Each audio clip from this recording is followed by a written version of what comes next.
الحمد للہ رب العالمین والصلاة والسلام علی رسولہ الکریم اما بعد۔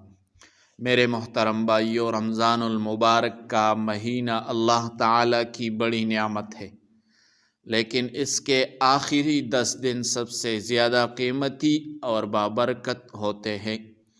یہی وہ دن ہے جن میں لیلۃ القدر جیسی عظیم رات موجود ہے، جو 1000 مہینوں سے بہتر ہے۔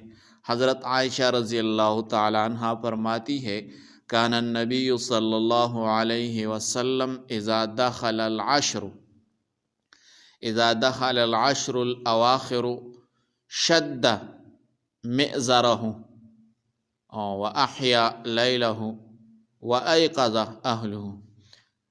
اس طرح عبارت ہے، ترجمہ یہ ہے، جب رمضان کے آخری 10 دن شروع ہوتے تو نبی علیہ الصلوۃ والسلام اپنی کمر کس لیتے اور پوری رات عبادت کرتے اور اپنے گھر والوں کو بھی جگاتے تھے۔ اس حدیث سے معلوم ہوتا ہے کہ رسول اللہ صلی اللہ علیہ وسلم آخری عشرہ میں عبادت کا خاص اہتمام فرماتے تھے۔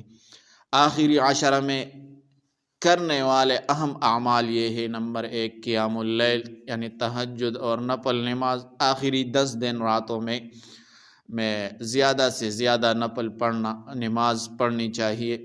نمبر 2، قرآن مجید کی تلاوت کرنا، قرآن پڑھنا اور اس میں غور کرنا بہت بڑی عبادت ہے۔ نمبر 3، دعا اور استغفار کرنا، خاص طور پر یہ دعا پڑھے جو نبی علیہ الصلوۃ والسلام نے لیلۃ القدر میں سکھائی ہے: اللہم انک عفو تحب العفو فاعف عنی۔ اے اللہ، تو بہت معاف کرنے والا ہے اور معافی کو پسند کرتا ہے، پس مجھے معاف فرما دے۔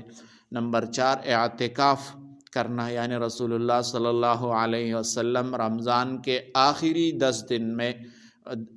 10 دن مسجد میں اعتکاف فرماتے تھے۔ نمبر 5، صدقہ و خیرات کرنا، غریبوں اور محتاجوں کی مدد کرنا بہت بڑا اجر رکھتا ہے۔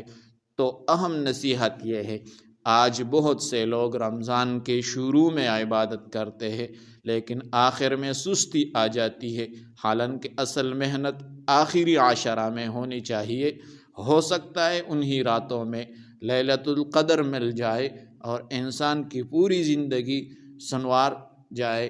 اللہ تعالی ہمیں رمضان کے آخری 10 دنوں کی قدر کرنے اور خوب عبادت کرنے کی توفیق عطا فرمائے۔ وآخر دعوانا ان الحمد للہ رب العالمین۔